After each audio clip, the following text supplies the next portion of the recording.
할렐루야.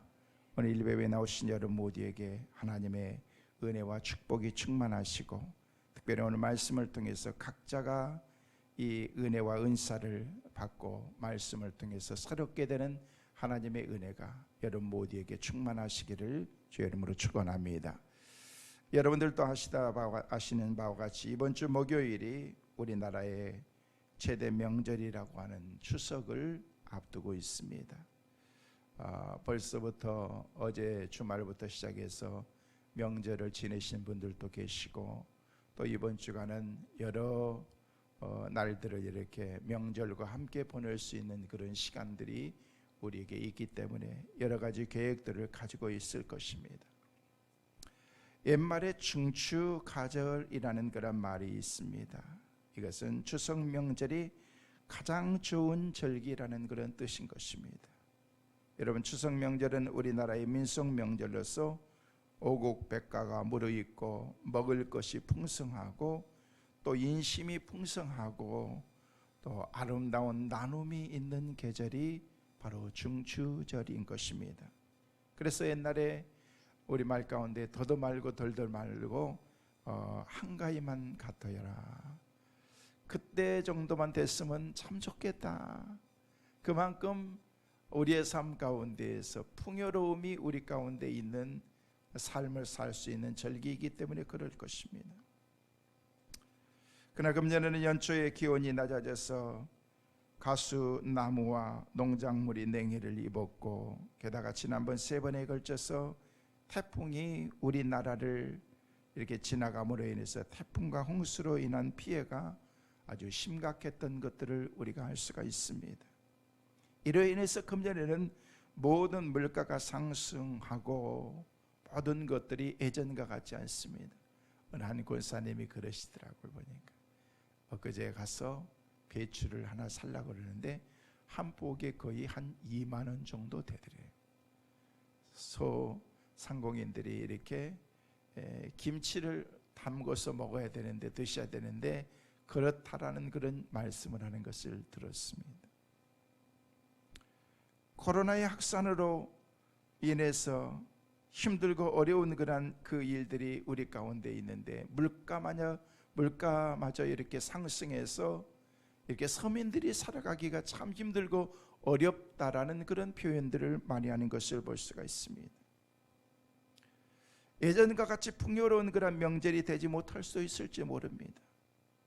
또한 작년 연말부터 시작해서 우리는 코로나 바이러스로 인해서 힘들고 어려운 시기를 우리가 함께 보내고 있습니다.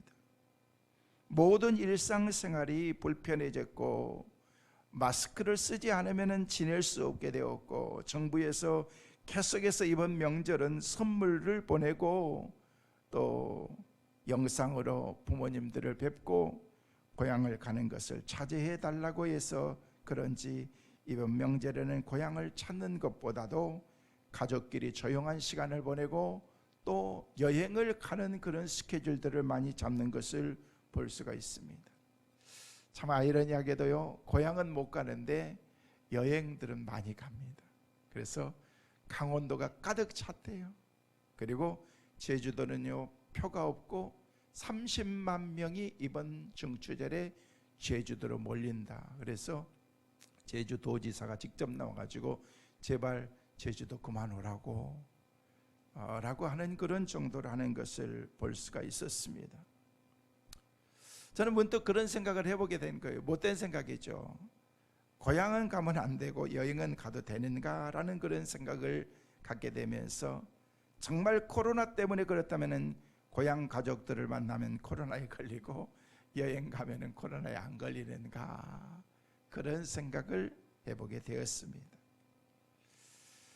코로나 바이러스의 상황이 여전히 종료되지 않는 그런 상황 가운데 계속해서 우리 가운데 정부의 말처럼 그렇게 위협적이라고 그렇게 얘기하고 있지만, 이 모든 위기를 하나님께서 해결해 주시라는 그런 믿음을 잃지 마시고, 오늘 또 우리는 그 하나님 한 분만 바라보시면서 우리가 하나님께 모든 것을 맡기고 기도해야 될 때인 줄로 믿습니다.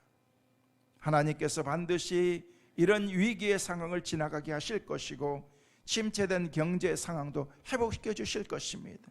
모두가 어렵고 힘든 이 시기에 하나님께 우리가 기도해서 이 어려운 시기를 믿음으로 잘 극복할 수 있도록 우리는 기도하는 것밖에 없습니다.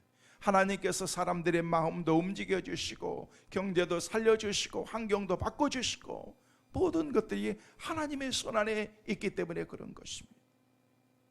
여러분, 추석은 우리 한 민족의 대대로 추수를 거두게 하신 것에 대한 그런 우리 민족의 고유의 명절인 것입니다. 쉽게 얘기해서 우리 민족의 추수 감사절이나 다름이 없는 것입니다. 여러분, 추수감사절 때는요, 명절 때는 우리가 다 가족들이 모이고 그럽니다만은요, 특별히 추수감사절 때는요, 아무리 멀리 있는 그런 자녀들도 함께 와서 가족들과 함께 보내는 그런 절기가 바로 추수감사절인 것입니다. 예수를 알지 못하는 사람들은 풍년 은공을 조상들에게 돌리면서 그 풍년을 주신 그런 조상들에게 감사하는 그런 그 뜻으로 죄를 지키고 예의를 갖추면서 했던 것이 우리나라의 추석의 어떤 전통이었다는 것입니다. 그러나 우리가 살아가는 그런 우리 믿음의 사람들에게는요, 하나님을 믿는 우리들은요, 추수의 결실은 하나님이 주신 것이라는 그런 믿음을 우리가 갖고 있습니다. 그러므로 추석을 맞이하는 우리들은 세상 사람들과 다른 자세라 우리 가운데 있어야 될 것입니다. 그렇다면 예수님을 믿는 저와 여러분은 추석을 어떻게 보내야 될 것인가? 성경을 보면은요, 우리나라와 이스라엘의 절기들이 비슷한 것들이 있는데, 물론 비슷하기는 하지만 그 의미와 뜻은 많이 다른 것을 볼 수가 있습니다. 그러나 이 절기를 지키는 이유는, 방법은 이스라엘과 우리의 나라가 좀 다르지만은요, 그 의미는 비슷한 것을 볼 수가 있습니다. 이스라엘 백성들은 우리처럼 절기를 단순히 먹고 즐기는 그런 절기가 아니었습니다. 그들은 하나님께 감사하는 마음으로 하나님께 추수의 기쁨을 첫 것을 주신 하나님에게 감사하는 그런 그 절기를 지키고 있었다는 것입니다. 그리고 하나님의 은혜를 기념하는 자세를 가지고서 그들이 절기를 지켰던 것입니다. 그렇다면 오늘 이 시대를 살아가는 우리 그리스도인들은, 우리는 어떻게 해야 올바른 명절을 지킬 수 있고 성경이 말하는 그런 그 감사의 절기를 우리가 지킬 수 있을 것인가? 적어도 저와 여러분이 살아계신 하나님을 믿는 사람이라고 하면 구별되게 보내야 되는 것입니다. 그러기 위해서는 어떻게 해야 될까? 이 시간 저는 추석 명절에 우리 성도가 해야 될, 갖춰야 될 그런 이 세 가지를 전 여러분에게 말씀을 드리려고 합니다. 첫째로, 추석 명절에는요, 감사의 예배를 먼저 드려야 되는 것입니다. 하나님께 감사하는 마음을 우리가 가져야 된다는 것입니다. 오늘 보았던 13절 말씀에 보면 뭐라고 말씀하고 있습니까? 본문은 우리에게 그렇게 말하고 있습니다. 너희 타작마당과 포도주 틀에 소출을 거두어 드린 후에 이래 동안 무엇을 지킬 것이고? 초막절을 지킬 것이고, 여기서 초막절은 바로 우리의 오늘의 추석과 같은 추수감사절의 의미인 것입니다. 유대인들은 광야에서 40년 동안 방황했습니다. 그러다가 하나님의 인도로 가나안 땅에 들어와서 그들이 농사를 짓고 첫 번째 것을 추수를 하고 난 다음에 지킨 절기가 바로 초막절, 추수감사절이었다는 것입니다. 다른 말로 얘기하면 수장절이라고도 그렇게 말하기도 합니다. 그들은 추수 후에 하나님의 은혜가 너무너무 감사해서 이 절기를 지키면서 하나님께 감사의 예배를 드렸다는 것입니다. 하나님, 내가 이렇게 힘들고 어려운 가운데서도 하나님이 우리를 지켜주시고 이렇게 추수할 수 있고 수확의 결실을 거두게 하신 것을 감사합니다. 우리 성도들은 하나님께 대한 여러 가지 의무가 있습니다. 그 가운데 가장 큰 의무는 하나님께 예배하는 의무인 것입니다. 하나님께 내가 예배한다는 것입니다. 예배한다는 그 자체가 하나님 앞에 우리가 가져야 될 진정한 의무일 뿐만 아니라 이것은 놀라운 하나님의 은혜와 특권인 것입니다. 축복인 것입니다.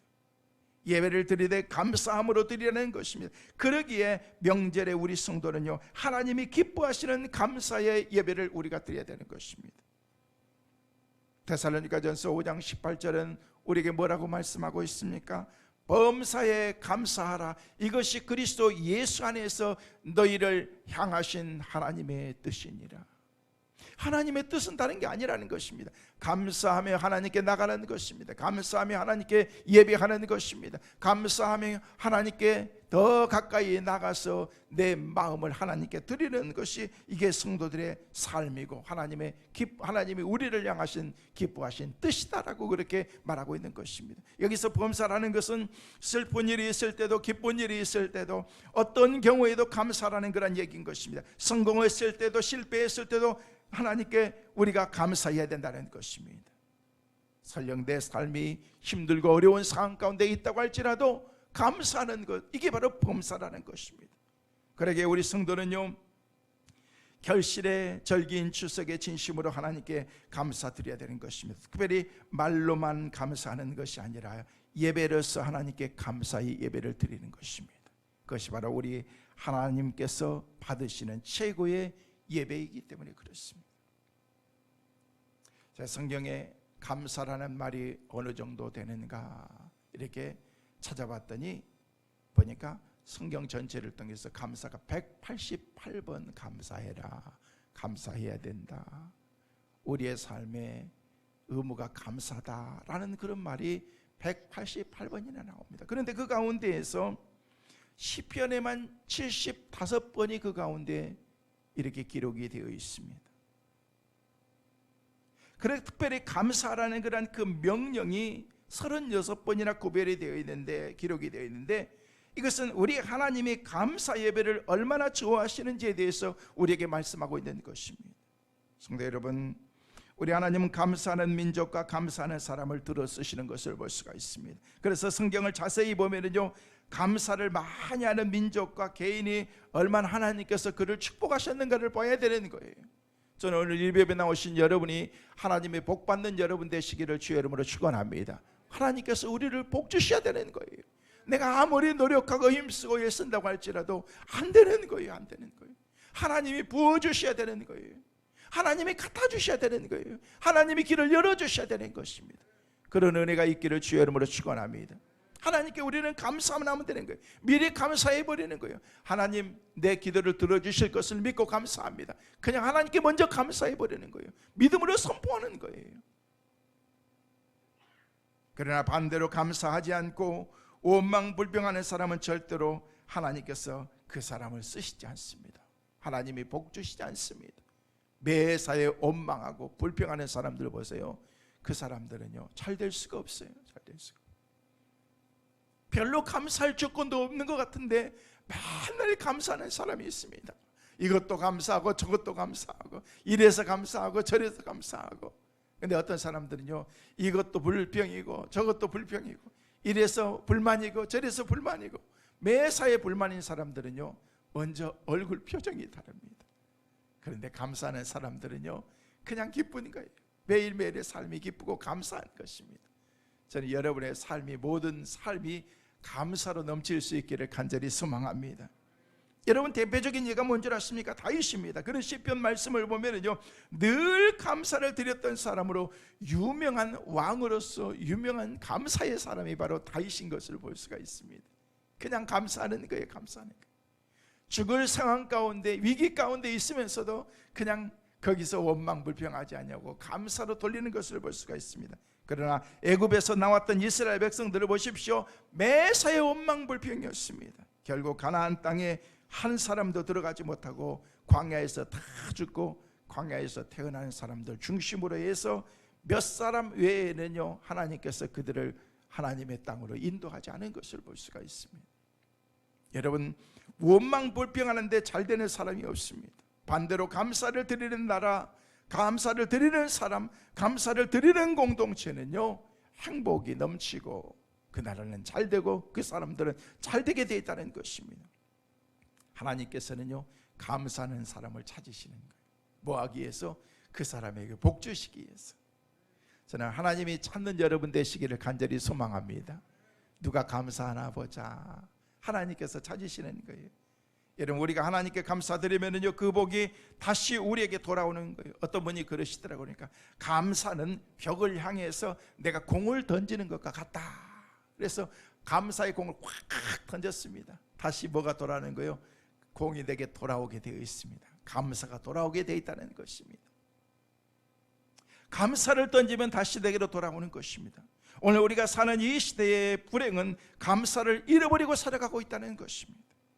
타락하고 범죄하는 우리 인간은 감사할 줄 모르면서 살아가고 있습니다. 늘 원망하고 늘 불평하고 낙심하고 미워하고 시기하는 그런 모습으로 가득 차 있다는 것입니다. 그러니 삶이 힘들고 어려운 것입니다. 그러다 보니 병들고 고통스러운 삶을 우리가 살아가고 있는 것입니다.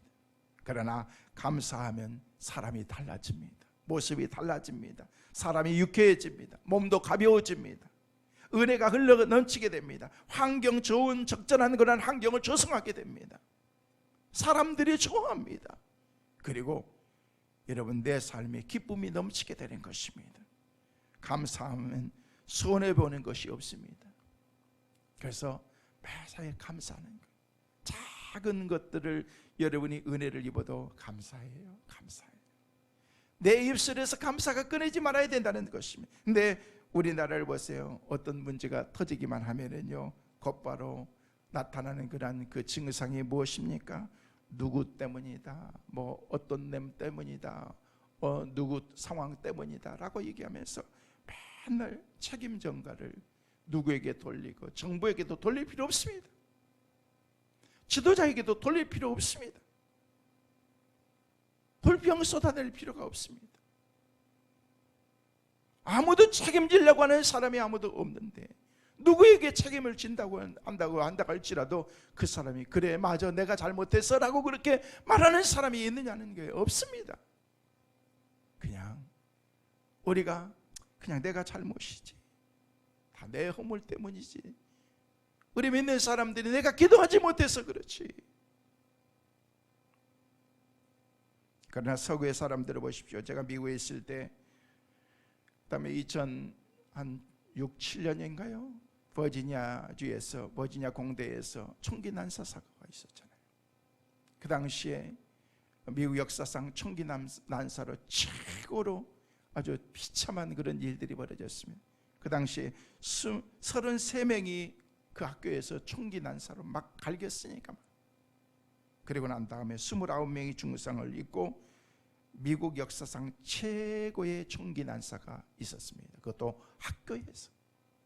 근데 그 장본인이 1.5세 8살 때 미국으로 가서 살았던 조승희라는 그런 학생이었습니다. 학교에서 왕따도 당하고 소외도 많이 느끼고 보이지 않게 인종차별도 당하고 그러면서 그것을 분으로 품고 있다가 그냥 모든 사람들을 막 쏴 죽인 거예요. 그 당시 조승희는 미국 시민권은 아니고 영주할 수 있는 영주권을 가지고서 살아가는 그런 공부하는 학생이었습니다. 그때 우리는 마치 우리나라가 한국 사람들이 죄인인 것처럼 미안해하고 어떻게 해야 될지 몰랐던 그런 적이 있었습니다. 같은 공간 안에 살면서 넓은 지역이지만은 그 안에서 내가 한국 사람이라는 그 자체가 얼마나 부끄럽고 몸둘 바를 모르겠더라고 보니까. 그러나 미국 사람들은 오히려 자기들 탓하면서 누구 민족에 대한 그런 얘기를 하지 않았습니다. 그러면서 이것은 우리의 잘못이다. 유족들도 그런 것에 대해서 그렇게 많은 얘기를 하지 않았습니다.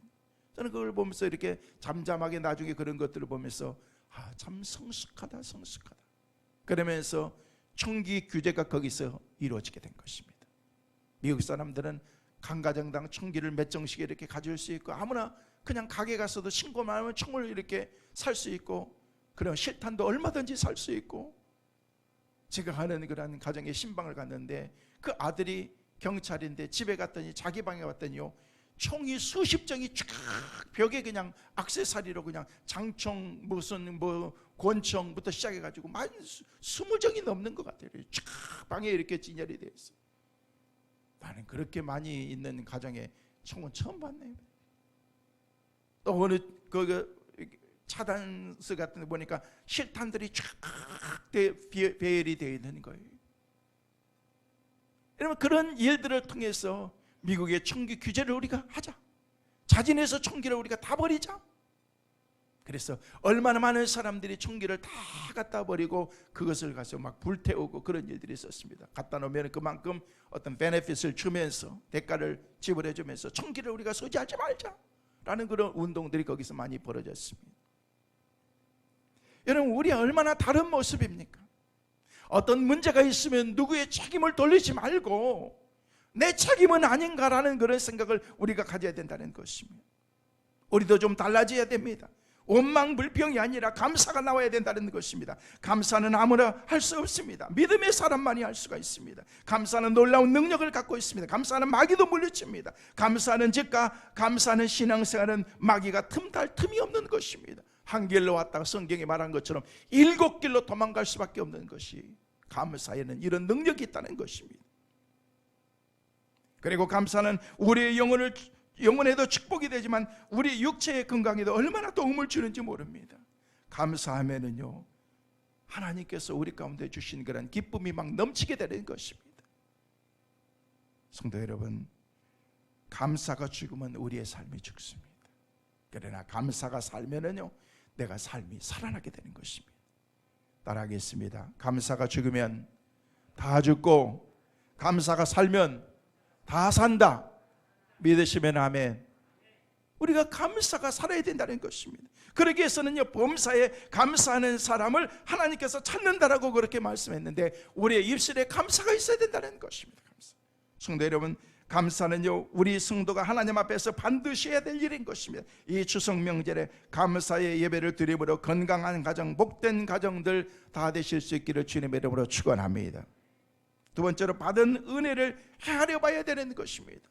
내게 하나님께서 주신 은혜가 무엇인가, 얼마만큼 하나님께서 나를 축복하셨는가를 우리가 생각해 봐야 된다는 것입니다. 여러분, 추석을 맞아 우리 성도는요, 하나님이 우리에게 베풀어 주신 은혜를 헤아릴 수 있어야 되는 것입니다. 하나님이 여러분에게 베푸신 은혜가 어떤 것인가, 그 은혜를 내가 헤아릴 수 있어야 된다는 것입니다. 여러분, 모든 게 다 은혜인 것입니다. 내가 편안하게 잠잘 수 있는 것도 은혜예요. 어떤 분은요, 자기는 잠을 잘 못 잔대. 약을 못 드시면, 안 드시면 잠을 잘 수가 없대. 저는 아무데나 머리만 갖다 대면 막 자거든요. 그래서 참 우리 집사람이 신기하대요. 무슨 한참 얘기하다가 갑자기 조용하면요, 자고 있더래요. 감사하죠. 저는요, 할 수 있으면 10시만 되면요, 시들시들해지는 거예요. 그러니까 10시 가까이 되면은요, 저한테 연락하면 안 되는 거예요. 그러니까 웬만하면은요, 그냥 뭐 하다가도 시간 돼서 10시 되면은요, 그건 제 방으로 들어가거든요. 들어가면은요, 금방 잠자는 소리가 나대. 막 코 고는 소리도 나고 그래. 어떻게 그렇게 신기한지 모르겠대요. 그래서 여러분, 바쁜데 빨리빨리 잠자야죠. 새벽에 4시에 일어나야 되는데 저녁에 할 거 다 하고 막 연속국 다 보고 그냥 동해물과 백두산이 요즘에 나오나요? 12시 되면 옛날에 텔레비에서 그것까지 다 보고 자면은요, 새벽에 일어나면은요, 그 다음날 하루 종일 또 움직여야 되는데, 새벽 4시부터 움직여야 되는데,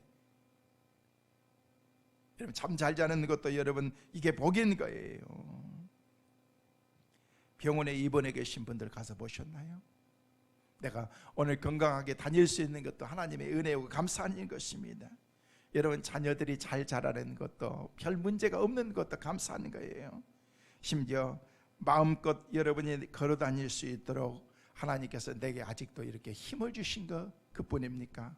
오늘 이렇게 나와서 하나님께 예배할 수 있는 은혜 주신 것도 감사한 거예요.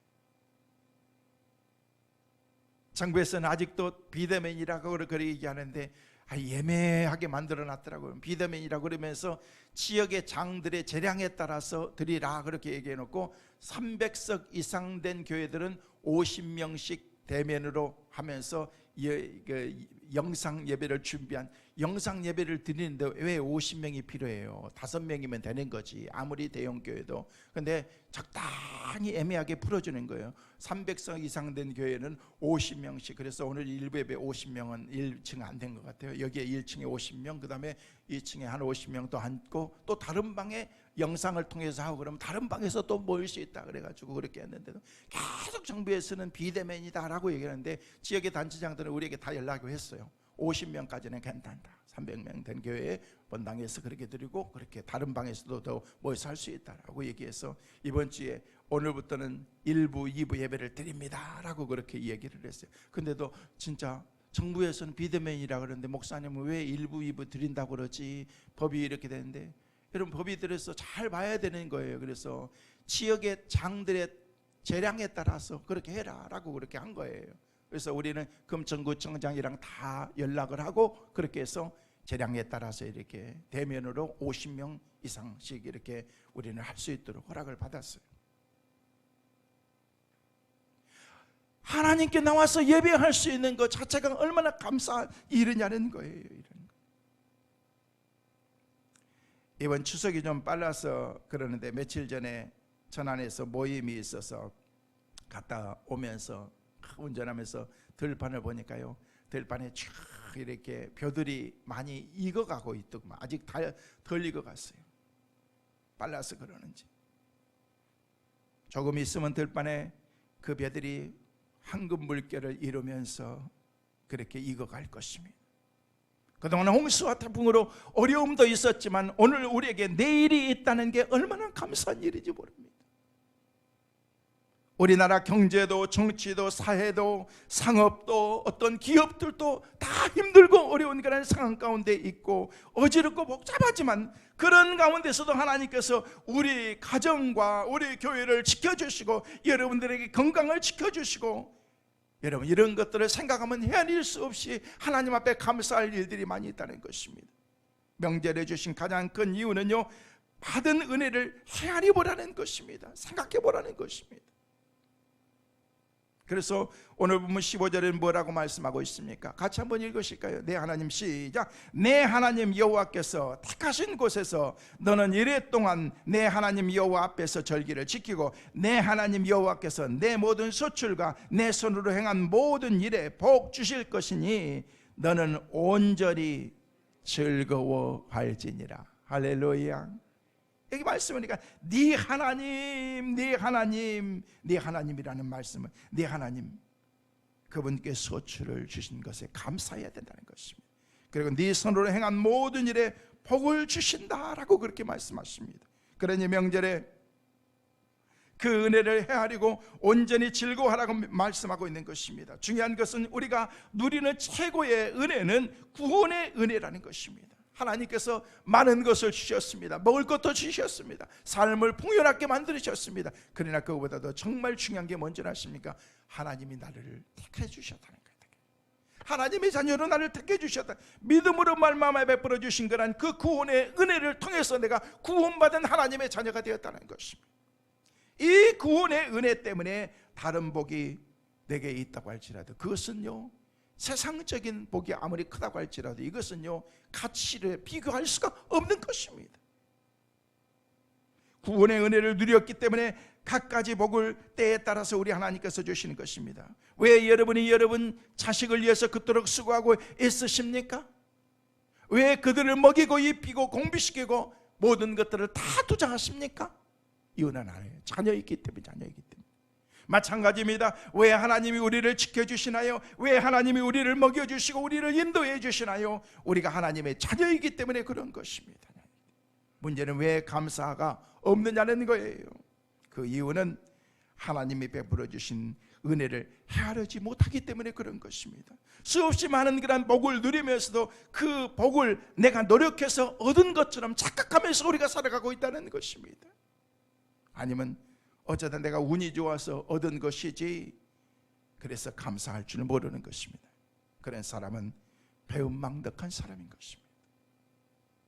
그러기에 더 이상 복을 누릴 수가 없는 것입니다. 인터넷에 나와 있는 실제 있었던 그런 수기와 같은 글이 있어서 여러분에게 소개를 합니다. 어느 가정에 새 자녀를 낳았던 그런 그 가정의 어머니가 40대 중반밖에 되지 않았는데 암에 걸리신 거예요. 암에 걸려서 시름시름 앓으시는데, 그래서 남편은 아내를 위해서 살리기 위해서 갖은 노력을 다하고 모든 에너지를 거기다 다 썼고 돈도 엄청나게 들여서 노력을 했습니다. 그랬지만 결국 암에 걸려서 그 여인은 돌아가시고 말았습니다. 5학년, 3학년, 1학년 된 자녀들을 놔두고서 돌아가신 것입니다. 이제 아버지가, 남편이 아내가 없이 자녀들을 키우는데 너무너무 불편하고 힘든 거예요. 1년이 지났을 때 누군가의 소개를 통해서 그 가정에 새로운 엄마가 들어오시게 된 것입니다. 그런데 5학년 된 그 딸이 새로운 어머니가 들어왔는데 어머니를 받아들일 수가 없는 거예요. 왜? 자기의 돌아가신 어머니의 그 자리가 너무 컸고 자기를 차지하는 비중이 너무 많았기 때문에 그 어머니를 받아들일 수가 없었던 거예요. 그래서 그냥 어머니에게 갖은 그런 속썩이는 그런 일들을 말도 듣지 않고 반항하면서 이렇게 몇 년을 지내다가 중학생이 되었어요. 근데 어느 날 집에 돌아오니까 방에서 엄마 아빠가 막 싸우는 소리가 들리더라는 것입니다. 왜 그러는가? 가만히 들여봤더니 엄마가 하는 얘기가 나는 이 애를 낳을 수 없다라는 그런 얘기를 하고 있는 거예요. 가만히 들어보니까 새 엄마가 아기를 잉태한 거예요. 아기를 가진 거예요. 그러면서 하는 얘기가 나는 이 셋도 감사하고 이 셋도 키우기에 내가 벅찬데 내가 또 하나의 아이를 낳으면은 내가 이 셋에 대한 소홀함이 커질 것 같고 내가 낳은 자식에 대한 그런 그 애정이 거기에 더 많이 쏟을 것 같아서 나는 지금 세 자녀를 키우는 것만 해도 난 너무너무 감사하다는 그런 얘기를 하면서 이 애를 지우겠다라고 하는 그런 얘기를 들은 거예요. 그 얘기를 밖에서 학교 갔다 온 이 딸이 듣고 난 다음에 가슴이 뭉클하면서 자기 방에 들어갔는데 그렇게 눈물이 나더라는 것입니다. 새어머니가 우리를 향해서 쏟았던 그런 그 사랑이 가식이 아니었고 정말 사랑이었구나. 돌아가신 엄마만 나를 사랑하는 것이 아니었구나라는 것들을 생각하면서 그 마음이 바뀌게 되는 것입니다. 그리고 난 다음에 세월이 지나서 그 세 자녀들을 잘 키워서 막내까지 시집을 가고 났는데 막내 동생이 결혼을 했는데 그 결혼한 가정에 맞벌이를 하면서 애가 손주가 있는데 손주를 봐주는 그런 일까지 정성을 다해서 그 어머니가 그렇게 하더라는 것입니다. 이제는 노인이 되어가는 그런 그 어머니의 모습을 보면서 그 사랑에 대한 그런 감사를 잃어버렸던 그 자신의 어렸을 때의 그 마음이 그렇게 부끄럽고 자기가 엄마에 대한 그런 그 애정을 이렇게 온전히 표현하지 못한 것에 대한 그런 그 죄책감이 그에게 컸다라는 그런 내용의 글이었습니다. 때로는 우리는 감사를 잃어버린 것입니다. 하나님이 나를 사랑한다라고 얘기하는 그런 그 사랑에 대한 그런 그 가치의 소중함의 그 가치를 우리는 알 수 없으면서 알지 못하면서 우리가 살아간다는 것입니다. 그 어머니는 핏줄을 넘어서 평생 사랑으로 우리 삼형제와 손자들까지 키우신 그런 그 사랑을, 그 사랑이 진정한 사랑인 것을 어머니의 사랑을 통해서 내가 깨닫게 되었다라는 하고 하는 그런 글의 내용이었습니다. 성도 여러분, 은혜를 은혜로 알 때 은혜가 복이 될 수 있는 거예요. 은혜를 은혜로 알지 못하면 그것은 복이 될 수가 없는 것입니다. 여러분 가지고 있는 가장 소중한 믿음, 가장 소중한 건강, 여러분이 지금 처하고 있는 현실이 하나님의 은혜인 것을 우리가 알아야 된다는 것입니다. 그 은혜의 귀중함을, 의미를 깨닫지 못한다면 은혜가 될 수 없고 복이 될 수가 없는 것입니다. 성도 여러분, 그러기에 받은 은혜를 헤아릴 수 있는 성도가, 그 성도가 진정한 성도인 것입니다. 오늘 우리가 불렀던 찬송처럼 하나님의 은혜로 있을 데 없는 자 왜 구속하여 주는지 난 알 수 없도다. 난 알 수 없다라는 그것은요, 그 말의 의미는요, 내가 몰라서 할 수 없다라는 그런 그 말이 아니라는 거예요. 주님의 은혜가 너무 크고 주님의 은혜가 너무 놀랍다는 것입니다. 그 다음에 가사를 보면요, 내가 믿고 또 의지함은 내 모든 형편하시는 주님, 늘 보호해 주실 것을 나는 확실히 아네.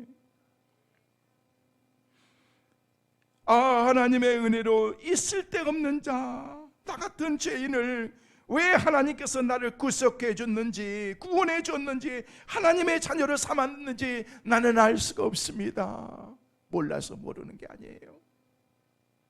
내가 믿고 또 의지하면 내 모든 형편 아시는 주님, 늘 보호해 주실 것은 나는 확신이 안 해요. 그 은혜는 하나님이 주시는 것을 아는 것입니다. 그러기에 그 은혜를 사모하면서 믿음으로 살려는 것입니다. 그래서 오늘은 내가 있는 것은 하나님이 주신 은혜 때문인 것을 깨닫고 그 은혜로 감사해서 그 은혜로 살아가는 삶이 돼야 된다는 것입니다. 그리고 그 은혜를 깨닫고 보답하는 삶을 살기로 우리가 결단까지 해야 된다는 것입니다. 그런 사람이 올바른 성도고 그런 사람이 복을 누릴 수 있는 하나님의 사람이라는 것을 말씀하고 있는 것입니다. 왜 이스라엘 백성들이 광야에서 모세와 하나님께 원망 불평하면서 난리를 쳤습니까? 은혜를 못 받아서입니까? 아닙니다. 받은 바 은혜를 헤아리지 못하고 망각했기 때문에 그런 것입니다. 생각해 보세요. 그들이 홍해를 어떻게 건넜습니까? 그들이 어떻게 물을 마셨습니까? 그들이 어떻게 아말렉 군대를 이길 수 있었습니까? 자신들의 힘으로 했나요? 그렇지 않습니다. 전능하신 하나님의 일방적인 사랑과 하나님의 은혜 때문이었던 것입니다. 그런데도 불구하고 그 은혜와 사랑을 헤아리지 못함으로 심각한 문제가 그들 가운데 생겼던 것입니다. 성도 여러분, 우리가 이번 추석 명절에 하나님이 내게 베풀어 주신 은혜를 헤아리시길 바랍니다. 그리고 그 은혜를 진심으로 한번 감사해 보세요. 감사하되 말로만 감사하는 것이 아니라 하나님께서 오늘 16절 말씀에 뭐라고 말씀하고 있습니까? 너희 가운데 모든 남자는 1년에 3번 곧 무교절과 질질절과 초막절에 내 하나님 여호와께서 택하신 곳에서 여호와를 배웠고, 여기서 택하신 곳에서 하나님이 정하신 곳에서 하나님께 예배하고 빈손으로 여호와를 배우지 말고. 그럼 우리 이번 추석 명절에 하나님이 베풀어 주신 풍성한 은혜를 오늘 여기 16절 말씀 후반절에 나온 것처럼 여호와께서 택하신 곳에서 여호와를 배웁되 빈손으로 여호와를 배우지 말고 받은 은혜를 감사하면서 하나님께 나가라는 것입니다. 이게 진정한 감사절의 의미인 것입니다. 마지막으로 우리 하나님께 우리가 성도의 명절은 어떻게 지내야 되는가? 받은 은혜를 나눌 줄 알아야 됩니다. 나눌 줄 알아야. 여러분, 이스라엘 초막절이나 우리나라의 추석은 기쁜 날인 것입니다. 그러게 그 기쁨을 혼자만 누리지 말라는 것입니다. 14절 말씀 보세요. 14절 말씀 같이 읽습니다. 시작. 절기를 지킬 때에는 너와 내 자녀와 노비와 내 성중에 거주하는 내인과 객과 과부와 고아와 가부가 함께 즐거하되. 여러분, 누구와 함께 여기 즐거워하면서 이 절기를 지키라고? 너, 자녀, 노비, 내인, 객, 고아, 과부들과 함께 기뻐하면서 지키라는 것입니다. 오늘날 이 얘기는 무슨 바꿔서 얘기하면은요, 번역하면 너희 가족들, 회사 직원들, 목회자들, 도움을 필요하는 사람들 함께 그 잔치에 즐거워해라. 여기서 레이는 주의 종들을 얘기하고 있습니다. 지나가는 객, 고아, 과부들, 소외된 사람들, 이런 사람과 함께 즐거워하라는 것입니다. 나만 즐거워한다고 명절이 즐거운 명절이 아닙니다. 성도 여러분, 그렇다면 누가 여러분의 이웃입니까? 여러분의 가족도 여러분의 이웃입니다. 여러분의 사랑의 손길이 필요한 사람들도 여러분의 이웃입니다. 제가 오늘 말씀을 준비하면서 하나님께서 제게 주신 마음이 있었습니다. 코로나로 인해서 힘들고 어려운 삶을 살아가고 있는 이때에 모든 성도들이 다 힘들고 어려울 텐데 내가 그들을 위해서 기도만 하는 것이 아니라 어떻게 할 때 그들과 함께 할 수 있을 것인가, 작은 마음이라도 그들과 함께 나누고 싶다라는 그런 마음이 제 마음속에 있었습니다. 우리가 정말 기뻐하고 즐거워하기 위해서는 그들이 주님 안에서 함께 있어야 되는 것입니다. 모두가 힘들죠. 여러분 가족 중에 아직도 하나님이 누구신지 알지 못하는 사람들이 있으면 이번 명절에 만나면요, 그 사람들에게 가장 좋은 선물은요, 바리바리 싸가지고 가서 주고, 그런 것보다도 정말 소중한 게 뭔지 아십니까? 복음을 나누는 거예요. 이번에 가실 때 다른 것보다도 예쁜 성경책 하나 사가세요. 안 믿는 사람이 있으면 성경책 하나 사가시고, 그리고 이걸 선물로 주는 거예요. 예수 믿으라고. 믿지 않는 조카나 여러분 아랫사람이나 또 공부하는 학생들이 있으면요, 여러분 다 힘들고 어렵고 그렇지만은요, 좀 여러분들이 그 사람들을 도우세요. 봉투 좀 두툼하게 만들어서 용돈 만들고, 아니면은 장학금이라도 만들어서 탁 주면서 성경책과 함께 탁 이래 주면서, 힘들고 어렵지만 이번에 공부할 때 학비로 조금만 보태 써라. 그냥 성경책만 달랑 주면서 예수 믿으라 그러면은요, 받긴 받을 테지만은요, 그냥 어디다 던져버리고 말 거예요. 그냥 장학금이랑 함께 다 이렇게 용돈도 두툼하게 좀 주면서 그렇게 하면은요, 벌써 달라져. 힘들죠, 어렵죠. 그런데 마음을 같이 나누는 거예요. 작은 것이라도 마음을 나누는 그 정성된 마음, 다 기도하는 줄 다 알죠. 그런데 기도와 함께 그 사람을 사랑하는 마음에 그 사랑을 함께 주는 것입니다. 우리보다 더 어려운 사람들 우리 주변에 너무 많습니다. 그 사람들이 힘들고 어려워서 그러는 것이 아니라 내가 당신을 사랑한다는 그런 그 사랑의 고백을 하는 것입니다. 사랑하는 조카에게 장학금 좀 주는 것에 대해서 우리가 때로는요, 부담스럽기도 하지만은요, 늘 그렇게 할 수 있는 것은 아니기 때문에 그 마음을 함께 나눌 때 그게 전달이 되면은요, 이게 감동이 되는 거예요. 저 아프리카에서는요, 이 시간에도 5초에 한 명씩 기아로 죽어가고 있습니다. 오늘 이 시간 1시간 예배 드리는 이 시간에도 무려 700여 명이 넘는 어린아이들이 1시간 안에 죽었습니다. 어떻게 해요? 기아로 먹지 못해서 똑딱 똑딱 똑딱 5초면 한 명씩 죽어갑니다. 1시간에 700명, 하루에는요 수천 명이 죽어갑니다. 우리나라는 지난주 9월 22일 통계에 의하면 우리나라 자살률은 전 세계 OECD 국가에서 아직도 단연 1위를 달리고 있습니다. 하루에 38명, 비공식적이지만 38명, 40여 명, 요즘 코로나로 인해서 20대 사람들이 많이 자살을 하고 있습니다. 심각합니다. 나라에서 이걸 이슈로 생각하고 이것을 심각하게 다뤄야 되는 것입니다. 엉뚱한데 우리가 에너지 썼고 그럴 만한 상황이 아닙니다. 지금 경제를 살려야 되고 기업들이 살아날 수 있도록 해야 되고, 지금 먹고 살기가 힘들어 기업들이 문을 닫고 희망이 없어졌다고 얘기들을 합니다. 지난번에도 말씀을 드렸듯이 아프리카는 우물을 파는 선교사가 있습니다. 제가 아는 선교사님이 계셔서 그 마음을 바꿔서 부담이 되어서 그런 마음을 가졌는데 어느 한 분이 돈 500만 원을 선뜻 지원해 주셨어요. 그래서 그 선교사님에게 내가 직접 그분에게 이렇게 구자를 드리면서 그분에게 직접 보내라 그랬더니, 아프리카에서 한 동네에 우물을 파가지고 물이 없어가지고 그런 상황 가운데 우물을 파고, 전에는 한 1,000만 원 정도 이상이 들었는데 요즘에는 많이 발달해서 그냥 쓰레기 같은 물을, 오염된 물을 마시면서 병들어서 죽어가는데, 지하수 그냥 막 엄청나게 깊이 파가지고 거기서 생수가 나는 그런 물을 선교사님들에게 다 하나씩 파주는 거예요, 동네마다. 그랬더니 사진을 나중에 찍어가지고 우물을 파가지고 우물 개원식을 하는 그런 예배를 드리는 모습을 보내가지고 사진을 가져왔더래요. 여러분, 의미 있는데 마음을 전달하는 것입니다. 내가 이만큼 살고 하나님께서 내게 주신 그런 은혜에 대한 그런 그 감사가 있기 때문에 그렇습니다. 우리는 은혜를 받았습니다. 이제는 나눠야 됩니다. 근데 우리가 나눌 수 있는 최고의 나눔은 무엇인가? 말씀을 드린 것처럼 복음이라는 거예요. 복음.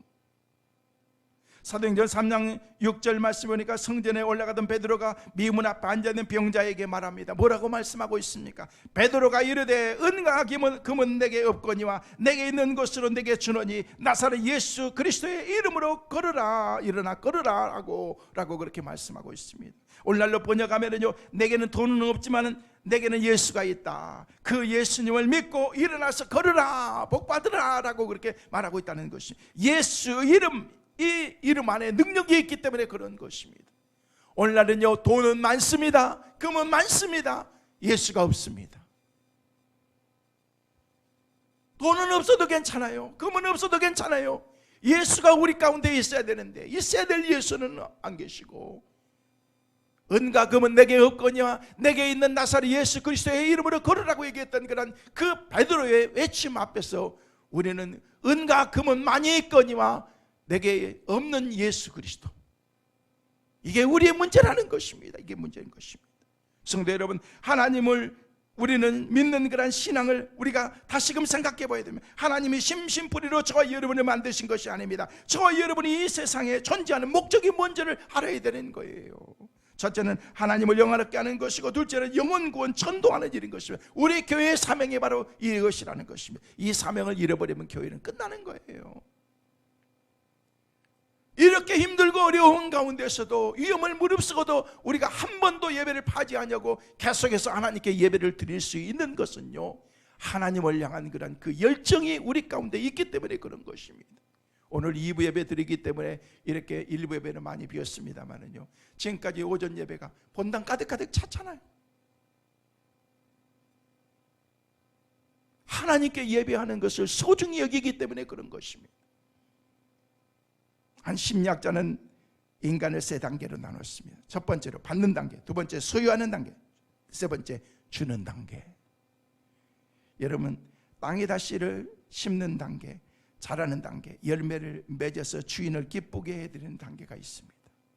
믿음 생활도 그렇습니다. 예수 그리스도를 나의 구주로 믿는 단계, 은혜 받은 단계, 은혜 받은 다음에는 주는 단계가 있습니다. 그래서 교인들이 항상 은혜를 받으려고 하면 안 돼요. 받으려고만 하면 안 돼요. 죄송한데요, 10년 이상 신앙생활 했으면 더 이상 받으려고 그러지 말고 이제 주려고 하세요. 주려고 하세요. 어떤 사람들은요, 모태 신앙부터 시작해서 쭉 계속 받으면서 자기들은 계속해서 훈련받아야 된대요. 죄송해요, 10년 받았으면 그만 받으세요. 이제 주세요. 가르치시든지 섬기세요. 언제까지 계속해서 배우려고만 생각하고 받으려고만 생각하느냐는 거예요. 이제는 받았던 것을 주는 거예요. 주는 거예요. 섬기는 거예요. 섬기는 거예요. 저는 생각해 보니까 중학교 2학년 때까지 딱 공급받았더라고 보니까. 어렸을 때부터 교회 학교에서부터 시작해가지고 중학교 2학년 때부터 내가 초등학교 선생 정식 보조교사로 세우고 난 다음에 중학교 2학년 때 정식 교사로, 옛날에는 그렇지 않아요. 그래서 그때부터 저는 섬겼어요. 그리고 고등학교 때부터 수요 예배 설교하고, 목사님 계시고 전도사님 계시는데도 목사님이 저를 그렇게 하셨어요. 나는 언제 공급받았나? 저는요, 가르치면서 공급받더라고. 섬기면서 제가 공급을 받게 되더라고. 제가 준비하고 그것을 위해서 기도하다 보니까 이게 훈련이고 그러는 거지. 말씀을 맺습니다. 사도행전 20장 35절 말씀에 보니까 범사에 여러분에게 본을 보여준 바와 같이 수고하여 약한 사람들을 돕고 또 주 예수 그리스도께서 친히 말씀하신 바 주는 것이 받는 것보다 복이 있다 하심을 기억하여야 할지니라. 여기 말씀 보니까 주는 것이 받는 것보다 복이 있다 하심을 기억해라 라고 이렇게 말씀하고 있습니다. 성도 여러분, 이번 추석 명절에 무엇을 할 것입니까? 하나님께 감사하고 받은 바 은혜를 헤아리고 주변 사람들과 함께 기뻐하고 하나님께 영광 돌리는 그런 일을 하세요.